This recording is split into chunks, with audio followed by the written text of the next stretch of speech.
सबसे एंड वाले रूप पे ऐसे। हाँ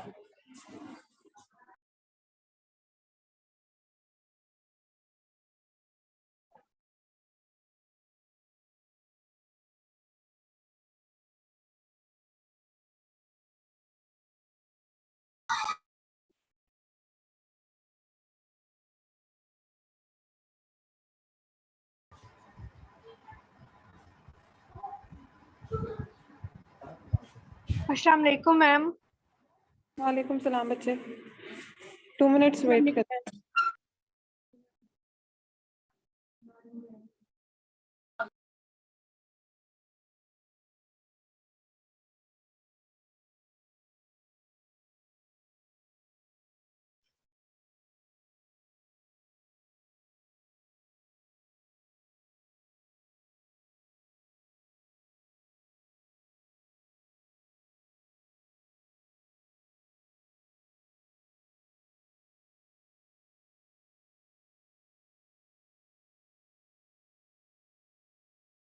जी अस्सलाम वालेकुम एवरीवन, क्लियर आवाज आ रही है मेरी? वालेकुम सलाम मैम। जी मैम आ रही है। यस मैम आ रही है। ओके ओके, चलिए लेट अदर स्टूडेंट्स ज्वाइन, तो फिर स्टार्ट करते हैं। मैम थेरेप्यूटिक्स के कितने लेक्चर्स हैं टोटल? 22-23 सम कुछ इस तरह के हैं। Okay ma'am. मैम और असेसमेंट प्लान क्या है? वो ना अभी तक अप्रूव नहीं हुआ सर से, तो इसलिए मैं लेट कर रही हूँ। But assignment, video presentation, mid और क्विज नहीं रखूंगी क्योंकि मिड्स में भी वही चीजें आनी है, वाइवा और फाइनल। अभी तक यही है, असाइनमेंट ऐड करूंगी। बट अभी अगर असाइनमेंट और क्विज का लाइक कंफर्म नहीं है, या असाइनमेंट होगी या क्विज होगा 5% का, बाकी मिड होगा और वाइवा और फाइनल होगा। ये चीजें तो हैं ही, और वीडियो प्रेजेंटेशन है, ठीक है। Excuse me but ma'am. अभी जी मैम हमारे मीट में मतलब पिछले बार की तरह वाइवा ही होंगे ना? नहीं, कोई वाइवा रिटर्न अलग है। लिसन, 3 चीजें कंफर्म्ड है। एक मिड होना है, एलएमएस बेस्ड होगा मोस्ट प्रोबेबली, वाइवा अलग होगा और फाइनल्स अलग होंगे। ये 3 चीजें हैं। उसके अलावा एक मैंने वीडियो प्रेजेंटेशन रखी है, एक अब रह गया असाइनमेंट, और वो क्लास पार्टिसिपेशन भी शायद है, और एक डिपेंड करता है या क्विज लूंगी या असाइनमेंट लूंगी। ये कंफर्म नहीं है अभी, ठीक है। Okay ma'am.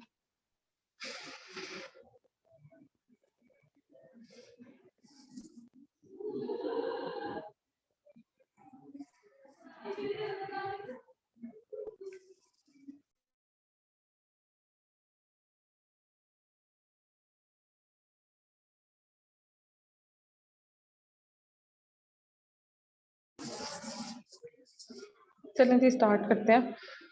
Lecture number 5 start करना है आज हमने इंशाल्लाह।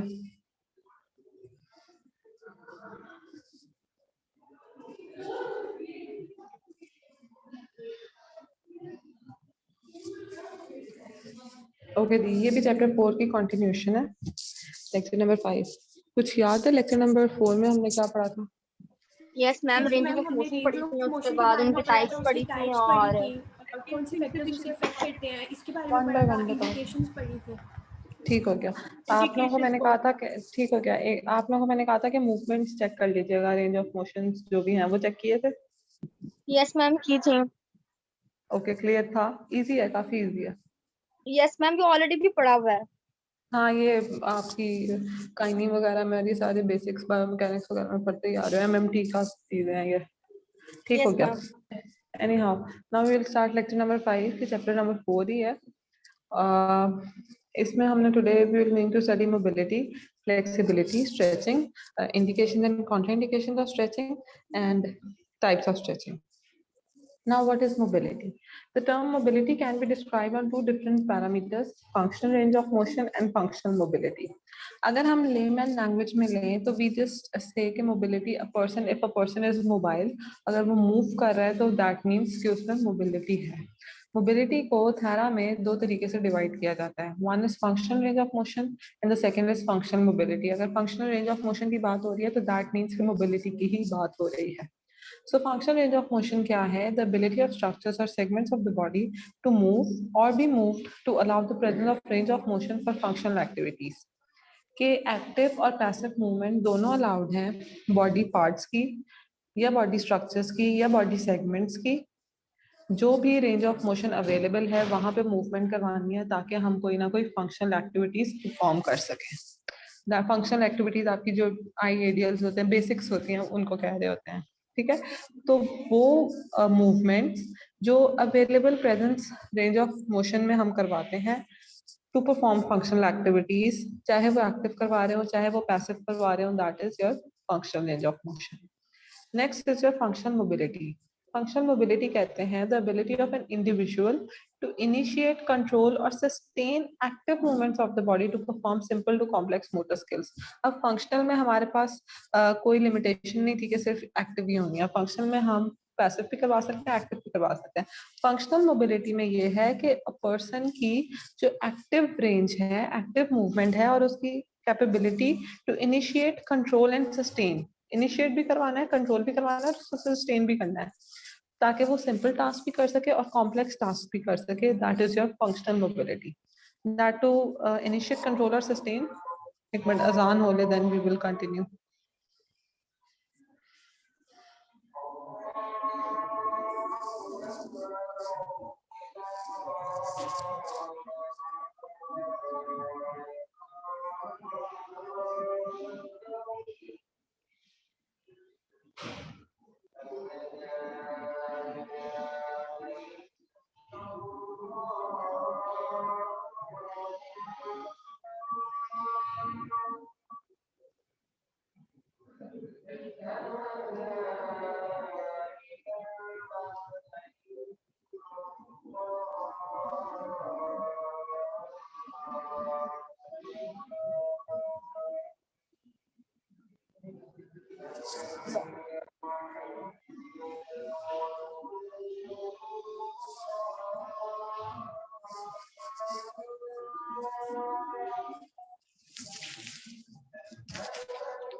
अच्छा जी, तो we were talking about functional mobility and functional range of motion. तो फंक्शनल रेंज ऑफ मोशन में हमारे पास पैसिव एक्टिव दोनों आ जाती हैं और जितनी भी प्रेजेंस रेंज ऑफ मोशन है उसमें आपने मूवमेंट करनी है या करवानी है ताकि आप फंक्शनल एक्टिविटीज को परफॉर्म कर सकें.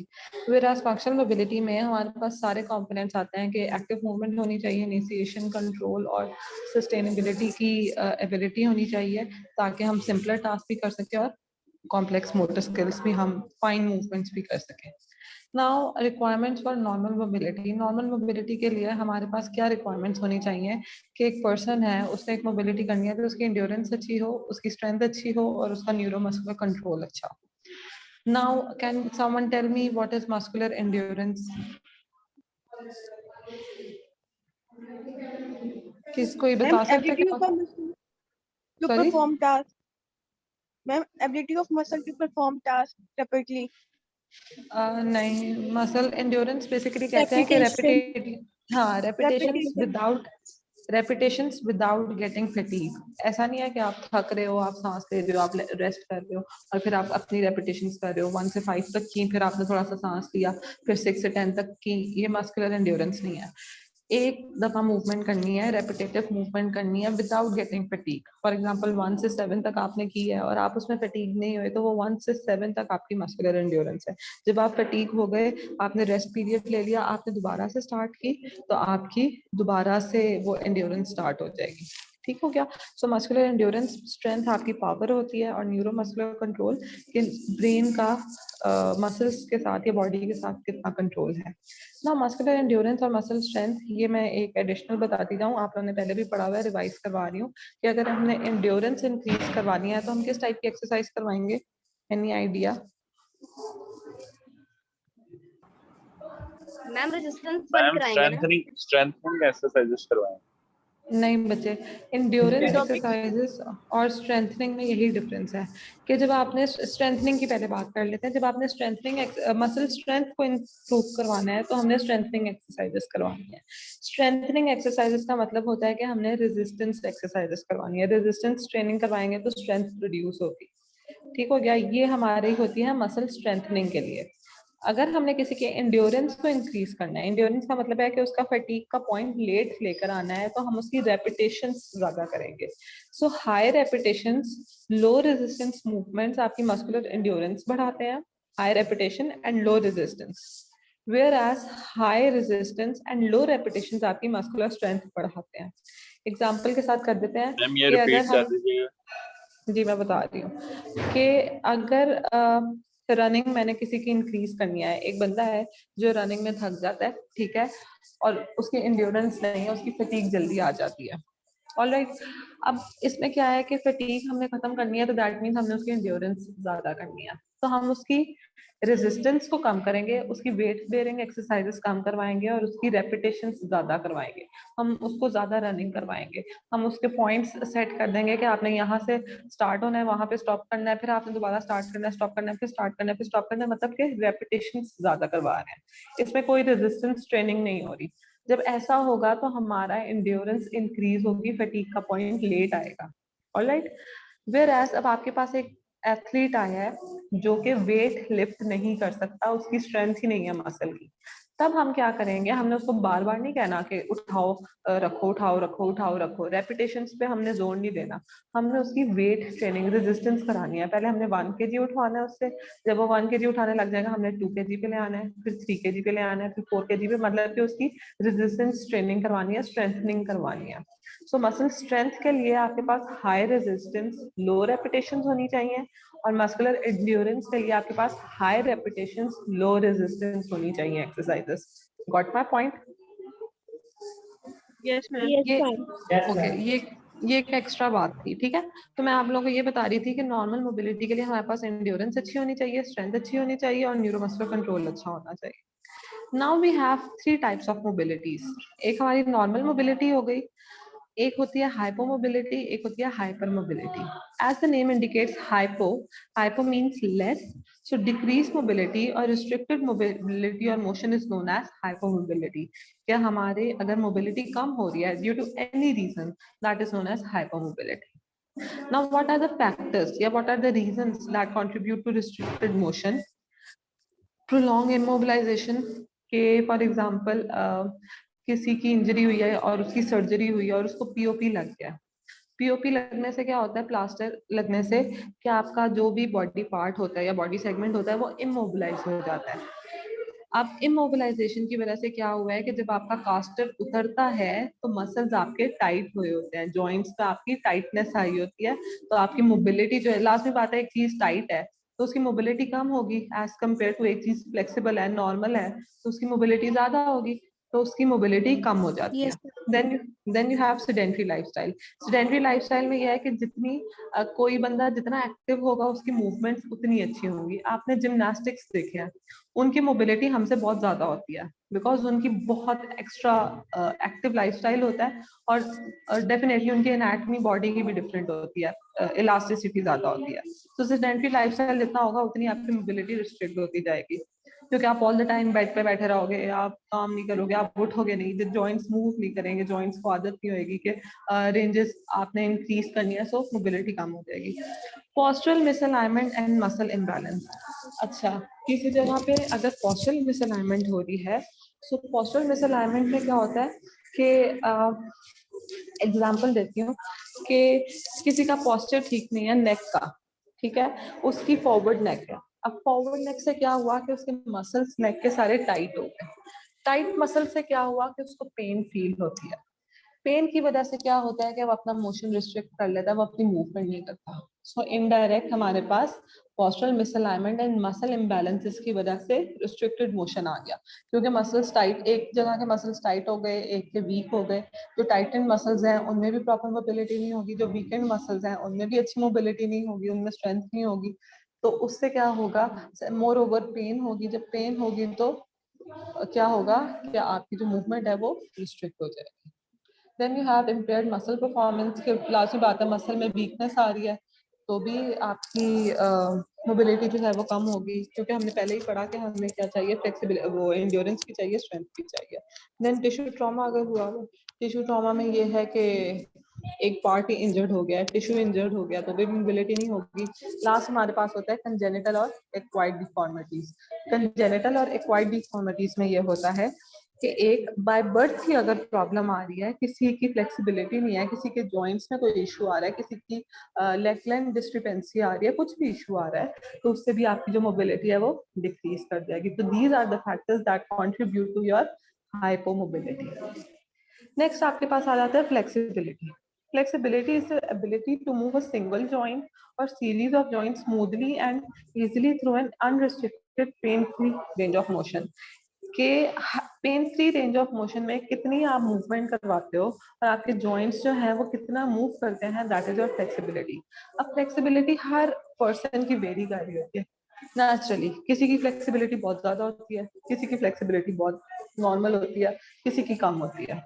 सो एक एबिलिटी के एक जॉइंट या सीरीज ऑफ जॉइंट, जो मसल्स टू जॉइंट मसल होते हैं जो टू जॉइंट्स को क्रॉस कर रहे होते हैं, सो सीरीज ऑफ जॉइंट या सिंगल जॉइंट में अनरिस्ट्रिक्टेड और pain free range of motion कितनी अचीव कर सकते हैं, that is your flexibility. There are two types of flexibilities, dynamic and passive flexibility. So and it is related to extensibility of muscle tendinous unit, arthrokinematics and ability of periarticular connective tissues to deform.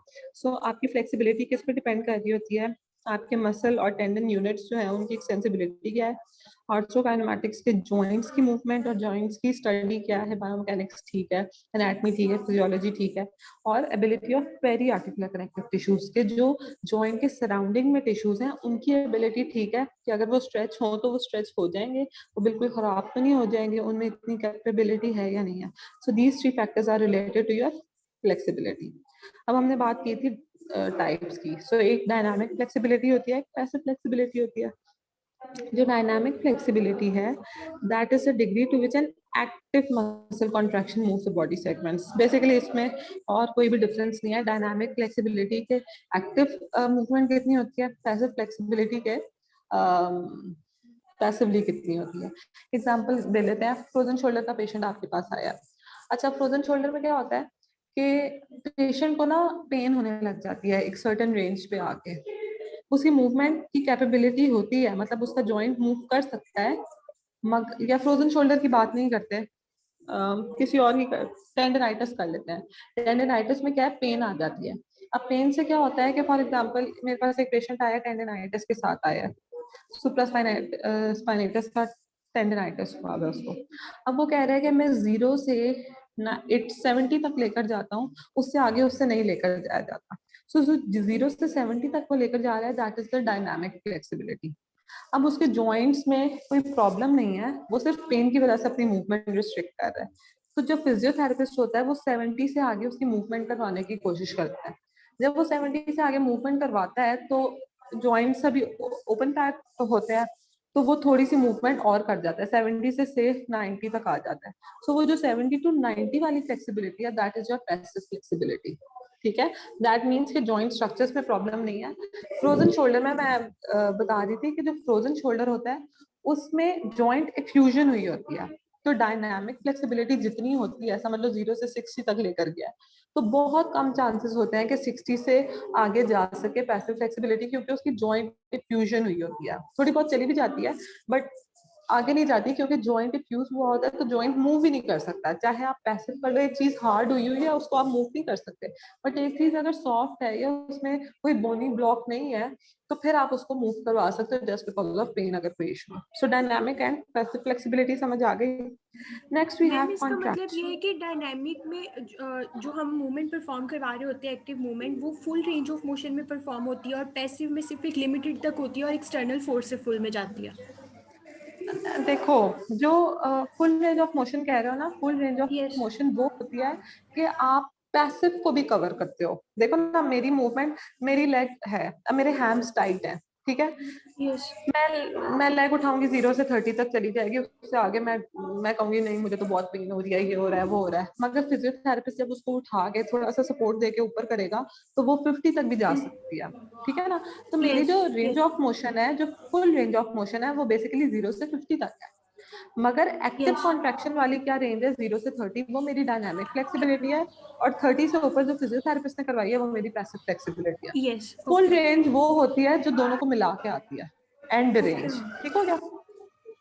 Okay, next हमारे पास आ गया contracture, the adaptive shortening of the muscle tendon unit and soft tissues that cross और surround the joint resulting in significant resistance to passive और active stretching limitation. Basically ये क्या होता है कॉन्ट्रैक्चर, कि कोई भी मस्कुलर पार्ट में, टेंडन हो गया, बेली हो गई, किसी भी यूनिट के किसी भी पार्ट में टाइटनिंग या शॉर्टनिंग हो जाती है, और उसकी वजह से टाइटनिंग शॉर्टनिंग हो गई तो टाइटनेस हो गई तो हाइपोमोबिलिटी आ गई, तो that is known as contracture. ये थोड़ी ज्यादा हार्डनिंग होती है, ज्यादा टाइटनेस होती है, तो इसमें कॉन्ट्रैक्चर्स आपको फील होते हैं। जैसे आप जब उसको थंब के साथ पैल्पेट करोगे तो आपको एक लंप सा फील होगा। लंप का मतलब होता है कि टाइटनेस मसल की हुई हुई है और वहां पे मूवमेंट नहीं हो रही। आपको एक फील होता है कि जैसे मसल आपको, आप पैल्पेट करो तो वो आपको एक सॉफ्ट स्ट्रक्चर फील होता है, बट जब आप इसको पैल्पेट करते हो तो ये आपको हार्ड वुड की तरह लगता है, ये इतना हार्ड होता है। फिर आप उसकी relaxation exercises, ischaemic release, different तरीकों से हॉट पैक्स देके डिफरेंट तरीकों से उसको सॉफ्ट करते हो। जब एक स्ट्रक्चर टाइट होगा, देखो आपके पास एक रबर बैंड है और एक वुड है, आप रबर बैंड को स्ट्रेच करोगे, रबर बैंड स्ट्रेच हो जाएगा, बट आप वुड को स्ट्रेच करोगे, वुड स्ट्रेच नहीं होगी। तो हमारे मसल्स भी इस तरह के होते हैं कि अगर तो वो नॉर्मल पोजीशन में है तो वो रबर बैंड की तरह है कि वो कॉन्ट्रैक्ट हो सकते हैं, कॉन्ट्रैक्ट भी हो सकते हैं, लेंथन भी हो सकते हैं, स्ट्रेच भी हो सकते हैं। बट अगर कॉन्ट्रैक्चर बन गया है तो वो पार्ट वुड की तरह हो जाता है, उसको आप जितना मर्जी कॉन्ट्रैक्ट वगैरह की कोशिश करो, वो मूव ही नहीं करता। So contracture is that type. Adaptive shortening हो जाती है और रेजिस्टेंस आती है। अगर आप पैसिव और एक्टिव स्ट्रेच कराते हो तो उस कॉन्ट्रैक्चर की वजह से रेजिस्टेंस आती है और स्ट्रेचिंग नहीं हो पाती। That is your contracture. Now, what is the difference between contracture and contraction? Contracture आपकी पैथोलॉजिकल प्रॉब्लम है और कॉन्ट्रैक्शन एक नॉर्मल मूवमेंट है। मसल कॉन्ट्रैक्ट करेगा तो ही मूव करेगा बॉडी पार्ट। ठीक हो गया। सीरियक्स एक ऑर्थोपीडियट्रिशियन था, एंसेस्टर्स में से था। उसने डिवाइड किया था मस्कुलर टेंडनस स्केलेटल टिश्यूज को दो पार्ट्स में, कॉन्ट्रैक्टाइल पार्ट में जो कॉन्ट्रैक्ट हो सकते हैं और नॉन कॉन्ट्रैक्टाइल टिश्यूज में, they are also known as inert tissues.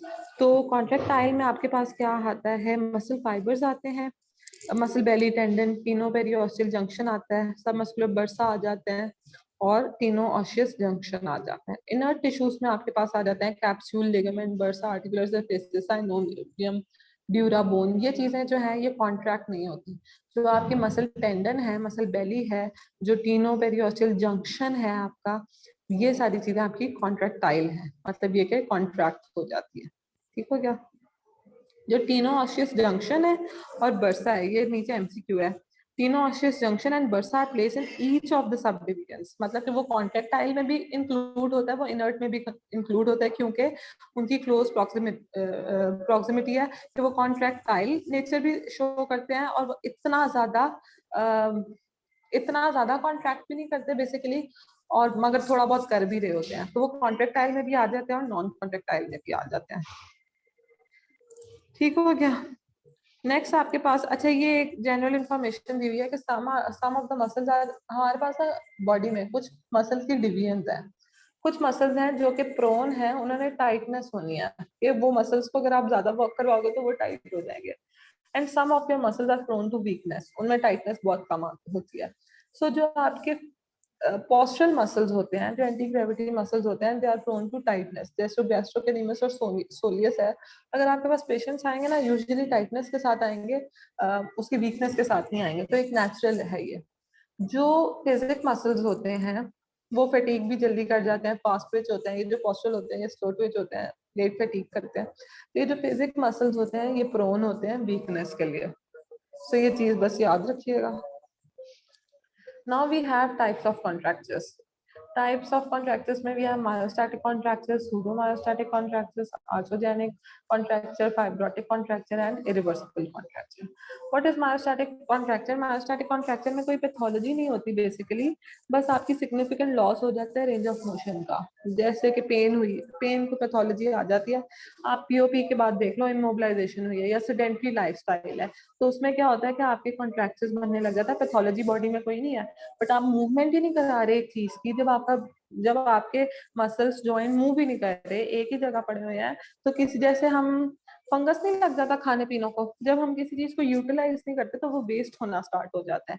इसी तरह जब हम अपनी बॉडी को यूटिलाइज नहीं कर रहे होते तो वहां पे फिर एबनॉर्मेलिटीज आना स्टार्ट हो जाती हैं, कॉन्ट्रैक्चर्स बनने स्टार्ट हो जाते हैं। तो वहां जहाँ पे कॉन्ट्रैक्चर्स बन जाए, जहाँ पे कोई पैथोलॉजी नहीं है, आपका मायोस्टैटिक कॉन्ट्रैक्चर है वो ट्रीटेबल है, वो रिवर्सिबल है। Next, you have pseudomyostatic contracture. This is a result of some CVA or spinal cord injury. Spinal cord injury हुई है, hypertonicity आ गई है, मतलब कि ज्यादा टोन आ गई है, ज्यादा टोन की वजह से कॉन्ट्रैक्चर बन गया। ये आपका रिवर्सिबल है, ये भी ब्रेकेबल है, इसको भी हम ट्रीट कर सकते हैं फिजियोथेरेपी में। Next you have arthrogenic and periarticular contracture, ये भी पैथोलॉजिकल है, इसमें फ्रोजन शोल्डर की आती है कि फ्रोजन एडिशंस है, साइनोवियल प्रोलिफरेशन है, जॉइंट डिफ्यूजन है, इनमें क्या होता है कि समवेयर कॉन्ट्रैक्चर्स बने होते हैं बिकॉज ऑफ पेन, आपकी हाइपोमोबिलिटी होती है। बात एंड ओरिजिन यही होता है कि कोई पैथोलॉजी हुई है, पेन है, हाइपोमोबिलिटी की वजह से कॉन्ट्रैक्चर्स है, बट वो डिपेंड कर रहा होता है कि हाइपोमोबिलिटी और पेन जो है वो क्यों है। पेन है तो दैट मीन्स पैथोलॉजिकल रीजन है, पेन नहीं है जस्ट हाइपोमोबिलिटी है तो that means non pathological reason है। तो ये आपका पैथोलॉजिकल रीजन है, this may or may not be reversible. अगर तो एक्सट्रीम स्टेजेस तक कॉन्ट्रैक्चर्स चले जाएं तो ये आपका रिवर्सिबल नहीं होते, और अगर नॉर्मल में आप पहले ही पकड़ लो तो वो रिवर्सिबल है। Next you have fibrotic and irreversible. Fibrosis कहते हैं किसी भी टिश्यू की स्कारिंग को, कि वो उसमें लिविंग मटेरियल जो है वो खत्म हो जाता है और टिश्यू डेथ के बाद वो टिश्यू टाइट हो जाता है, स्कार्स बन जाते हैं, या फाइब्रोसिस हो जाती है, बेसिकली हार्डनिंग ऑफ टिश्यूज हो जाती है। तो अगर इस तरह के कॉन्ट्रैक्चर्स बन रहे हैं, permanent loss of accessibility of soft tissues that can not be reversed bye non surgical intervention, they may occur when normal muscle tissue and organized connective tissue are replaced with a large amount of relatively no extensible fibrotic adhesions and scar tissues. Liver में होता है liver fibrosis, आपने सुना हो कि liver के जो tissues होते हैं उनमें फाइब्रोसिस स्टार्ट हो जाता है, फाइब्रोटिक लिवर होने लग जाता है टिश्यू डेथ की वजह से। अब वहां पे क्या होता है, आपकी फ्लेक्सिबिलिटी कम होती है, खैर यहाँ पे कॉन्ट्रैक्चर्स तो नहीं बनते, एक जनरल एग्जांपल दे रही हूँ फाइब्रोसिस की। इसी तरह अगर बॉडी पे कहीं पे जॉइंट के आसपास कहीं पे फाइब्रोसिस हो रही है तो वहां पे मूवमेंट आपकी कम हो जाएगी, वहां पे जो कॉन्ट्रैक्चर्स बनेंगे वो इरिवर्सिबल होते हैं, आप फिजियोथेरेपी से ठीक नहीं कर सकते, फिर वो सर्जिकली आपको रिमूव करवाने पड़ते हैं। नेक्स्ट आपके पास आ जाता है over stretching and hyper mobility. ये मैंने आपको बता दिया कि अगर किसी की मोबिलिटी नॉर्मल से ज्यादा होती है, ये होता है, ये भी कंजेनिटली होता है, एबनॉर्मेलिटी नहीं है, मगर एक हद तक एबनॉर्मेलिटी नहीं है कि हाइपर मोबिलिटी अगर हो जाती है दैट मीन्स उसकी लैक्सिटी ज्यादा है, उसकी फ्लेक्सिबिलिटी ज्यादा है। So stretch well beyond the normal length of muscle and range of motion of a joint and the surrounding soft tissues resulting in hypermobility. Hypermobility means more movement. इससे instability आ जाती है। लाजमी बात है, जब एक बहुत मोबाइल स्ट्रक्चर है तो उसमें इंस्टेबिलिटी ज्यादा होगी। देखो आपके पास एक बॉल पड़ा हुआ है, आप उसको फेंकते हो तो वो कितना मोबाइल होता है, वो कितना मूव करता है, तो उसकी स्टेबिलिटी इतनी ही डिफिकल्ट होती है। जबकि आपके पास एक बुक पड़ी हुई है, आप उसको फेंकोगे तो उसका सरफेस एरिया ज्यादा है, उसकी मूवमेंट थोड़ी कम है, तो उसकी स्टेबिलिटी थोड़ी बेटर होगी। जितनी मूवमेंट ज्यादा होती है उतनी इंस्टेबिलिटी के चांसेस होते हैं, जितनी मूवमेंट कम होती है उतनी स्टेबिलिटी के चांसेस होते हैं। Now what are the interventions to increase mobility? हमारे पास मैनुअल और मैकेनिकल, पैसिव और असिस्टेड मूवमेंट्स आ जाती हैं कि हम फिजियोथेरेपिस्ट रेंजेस करवाते हैं, डिफरेंट एक्सरसाइजेस करवाते हैं, उसकी स्कीमिक रिलीज करवाते हैं। देन आपके पास सेल्फ स्ट्रेचिंग आ जाती है कि पेशेंट को हम इंस्ट्रक्ट कर देते हैं कि आपने खुद स्ट्रेचिंग करनी है। जब आप स्ट्रेच करोगे एक चीज को तो लाजमी बात है टाइटनेस खत्म होगी, मोबिलिटी इंक्रीज होगी। Neuromuscular facilitation and inhibition techniques, ये पीएनएफ की टेक्निक्स होती हैं और ये भी फिजियोथेरेपी में हो रही होती है कि आप ब्रेन के साथ एसोसिएट करके देन उसकी जो ट्रेनिंग होती है वो करवा रहे होते हो। मैक्स होते हैं मसल एनर्जी टेक्निक्स। ये आपकी अभी बस इसका नाम याद रखो, मसल एनर्जी टेक्निक्स। ये बेसिकली मूवमेंट को फैसिलिटेट कर रही होती हैं। ये भी फिजियोथेरेपिस्ट एक्सरसाइजेज होती हैं, टाइप्स ऑफ एक्सरसाइजेज हैं, स्ट्रेचिंग, रेजिस्टेंस, एरोबिक्स, ये सारी टाइप्स ऑफ एक्सरसाइजेज हैं। So one of them is muscle energy techniques. इसमें मसल की पावर यूज करके आप मोबिलिटी इंक्रीज कर रहे होते हो। Then you have joint mobilization, कि जॉइंट को मोबिलाइज करते हो, मैनिपुलेशन करते हो। ये बड़ी अच्छी टेक्निक होती है रेंजेस बढ़ाने के लिए। सॉफ्ट टिश्यू मोबाइल कर रहे होते हो, ये जो मैं मसाज वगैरह बता रही हूँ। देन न्यूरोडायनामिक्स के आप न्यूरोलॉजिकली कर रहे होते हैं। सेलेक्टिव स्ट्रेचिंग कि आप हर मसल को टारगेट करते हो, जिस मसल में आपको लगता है कि टाइटनेस है, और उसकी सेलेक्टिव स्ट्रेचिंग कराते हो। इन सेलेक्टिव या जनरल स्ट्रेचिंग ये होती है कि जनरली आपने शोल्डर फ्लेक्शन करवानी है तो शोल्डर फ्लेक्शन में जितने भी फ्लेक्सर्स हैं उनकी आप स्ट्रेचिंग करा दो। मगर सेलेक्टिव स्ट्रेचिंग ये होती है कि आपने एक स्पेसिफिक देख लिया कि भाई मेरा ये वाला मसल काम नहीं कर रहा, मैंने इस मसल की स्ट्रेचिंग करानी है। हैम्स मेरे काम नहीं कर रहे, मैंने हैमस्ट्रिंग्स की स्ट्रेचिंग करवानी है। सराउंडिंग मसल्स को आपने नहीं देखना। तो जब आप सिलेक्टिव स्ट्रेचिंग कराते हो लाजमी बात है उसके रिजल्ट ज्यादा अच्छे आते हैं, क्योंकि आप उसी पे एक पे फोकस कर रहे हो। अब इंडिकेशन एंड कॉन्ट्रा इंडिकेशन आ गई इन सारी टेक्निक्स की, के जिसमें आप क्या क्या इंडिकेशंस होती हैं जब आप ये एक्सरसाइजेस या ये टेक्निक्स अप्लाई कर सकते हो। कि अगर लिमिटेड रेंज ऑफ मोशन है, स्ट्रक्चरल डिफॉर्मिटी है, रेंज ऑफ मोशन लिमिटेड होने की वजह से स्ट्रक्चरल डिफॉर्मिटी बन गया, कंजेनिटल नहीं। मसल वीकनेस है, टोटल फिटनेस या स्पोर्ट्स स्पेसिफिक कंडीशंस है कि आपने फिटनेस ट्रेनिंग करानी है, और prior and after vigorous exercise to prevent muscle soreness के बाद तो आप ये सारी टेक्निक्स करवा सकते हो।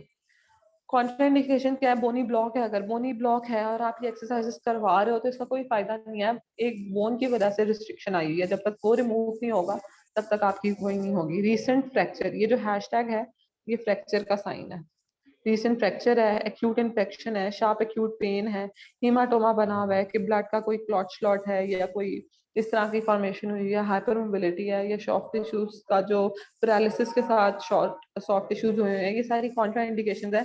इनमें कोई फायदा नहीं होता तो आप ये नहीं करवाओगे ये सारी जो भी टेक्निक्स हैं सॉफ्ट टिश्यू मोबिलिटी को इंक्रीज करने के लिए, जबकि इंडिकेशंस में आप डेफिनेटली करवाओगे। So this was all about today's lecture. अगर किसी को कोई confusion है तो you can ask me. Ma'am contracture को हम ये कह सकते हैं कि मसल ओवर स्पेसिफिक हो गया। Spasticity एक different phenomenon है। देखो spasm और spasticity में भी different है। आप ये जो technical terms होती है ना, ये आप हर किसी में use नहीं कर सकते। So spasticity basically ना lesions, motor neuron lesions की वजह से आ रही होती है।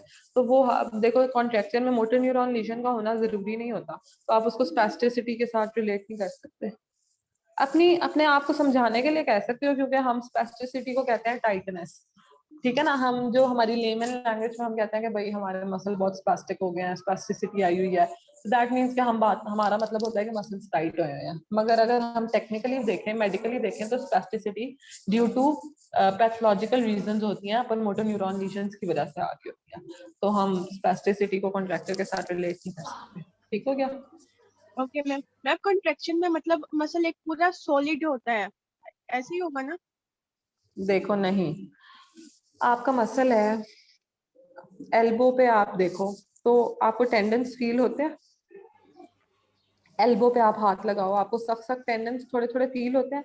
या आप अपनी रिस्ट के पास देखो तो भी आपको टेंडन्स फील होते हैं।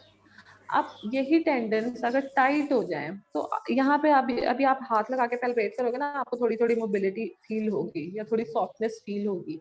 सॉफ्टनेस मसल्स में फील होना बंद हो जाती है, लंप बन जाता है। समझ लो बहुत टाइट, एक छोटा सा जैसे गिल्टी नहीं होती, वो भी मैम मसल लॉक हो जाना मसल।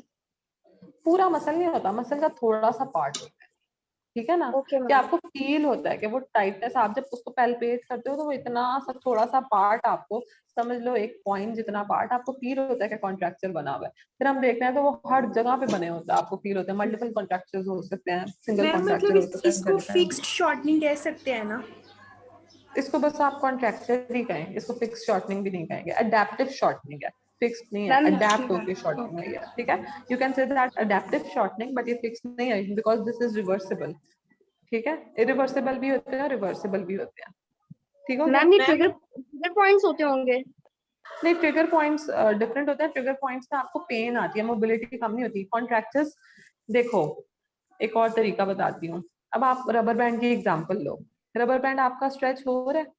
अब एक रबर बैंड पे आपने ग्लू फेंक दिया बहुत ज्यादा, ठीक है, UHU आपने समझ लो लिक्विड ग्लू आपने फेंक दिया।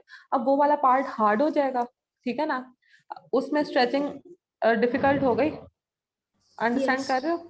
जी तो मैम। वो जो ग्लू यस वाला मैम। पार्ट है वो आपका कॉन्ट्रैक्चर है, टाइट हो गया, मतलब ठीक है। पेन नहीं आएगी इसमें।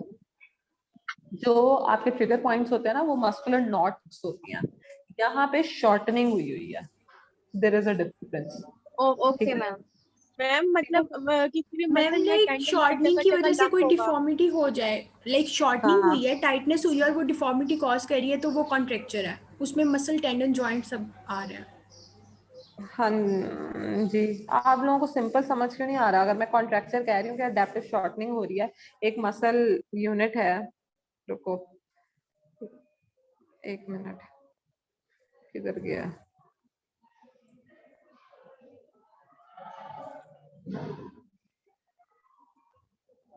मैं बताती हूँ। ये देखो, ये आपका मसल है, ठीक हो गया। अब यहाँ पे शॉर्टनिंग हो गई, ये शॉर्टनिंग हो गई। अब जब आप इसको फील करोगे ना, तो यहाँ पे टाइटनेस फील होगी, यहाँ पे मूवमेंट नहीं होगी। तो ये आपका जो छोटा सा एरिया, ये कॉन्ट्रैक्चर बना होगा, ठीक है। ओके। आपके पास कभी कोई फ्रैक्चर्स के पेशेंट आएंगे ना, जिनको मतलब POP वगैरह लगा होगा और उनका इमोबिलाइजेशन होगी, उसके बाद जब पेशेंट्स आएंगे ना, आप उनको हाथ लगाओगे ना, स्पेशली ये जॉइंट्स पे, तो वहां पे आपको टाइटनेस फील होगी। ऐसा लगेगा जैसे वो टेंडन आपका है ही नहीं, टेंडन लकड़ी बना हुआ है, वुड लाइक बना हुआ है, इतना टाइट फील होगा। वो आपके कॉन्ट्रैक्चर्स होते हैं। या आपके पास कभी कोई बर्न का पेशेंट आ जाए ना, जिसको बर्न हुआ हुआ है, उसके हाथ में भी जैसे हाथ में बर्न हुआ है, तो उसका हाथ बिल्कुल अकड़ा होता है, उसमें क्या होता है कि छोटे छोटे कॉन्ट्रैक्चर्स बने होते हैं। तो इन सारी चीजों में फिर आपको रिमूव करना पड़ता है कॉन्ट्रैक्चर्स। वो जो रिवर्सिबल है वो फिजियोथेरेपी के थ्रू रिवर्स हो जाते हैं, और जो नॉन रिवर्सिबल है वो उनको फिर सर्जिकल ट्रीटमेंट चाहिए होता है, ठीक हो क्या। मैम मैम चलो मैम इसे चलो। वैसे तो हमने CVA पढ़ा था, कि किस चीज की एब्रीविएशन है? सीरियस सेरिब्रल वेस्कुलर एक्सीडेंट, जो ये कॉलेज वगैरह नहीं होते, कॉलेज होते हैं ना, पैरालिसिस सुना है, cerebrovascular yes ma'am accidents. College yes का मैम, यस पैरालिसिस मैम। होता है मैम। के सेरिब्रल वेस्कुलर एक्सीडेंट के जब आपका ब्लड फ्लो सेरिब्रम में रुक जाता है, स्ट्रोक हो जाता है, कॉलेज हो जाता है, तो that is your CVA। Paralysis के जो पेशेंट्स होते हैं उनको कहते हैं बेसिकली, ओके मैम। ठीक हो गया। मैम चलें, ये लेक्चर जी जी। मैम जो डायनामिक फ्लेक्सिबिलिटी होती है, ये पर्सन की अपनी मतलब रेंज होती है ना, हाँ, एक्टिव एक्टिव कॉन्ट्रैक्शन जी, जहाँ तक नॉर्मल आसानी से जा सके, जी जी कि जी जहाँ जी, से वो। ओके ठीक है। जी मैम। ओके, ये जो रिकॉर्डिंग्स हैं, अब ये लेक्चर 5 तक की मैं आप लोगों को देने लगी हूँ लिंक। आज इंशाल्लाह हो जाएगा, लेक्चर्स अपलोड हो जाएंगे। मुझे कंफर्म अब ये सर की अप्रूवल के बाद पता चलेगा कि या क्विज होगा या आप लोगों की असाइनमेंट होगी। तो मेंटली प्रिपेयर रहिएगा, अगर क्विज होना हुआ तो सैटरडे संडे तक हो जाएगा, ठीक है। Okay ma'am. ओके चलें, मैम। ओके, अल्लाह हाफिज एवरीवन। अल्लाह हाफिज़ मैम। अल्लाह हाफिज मैम।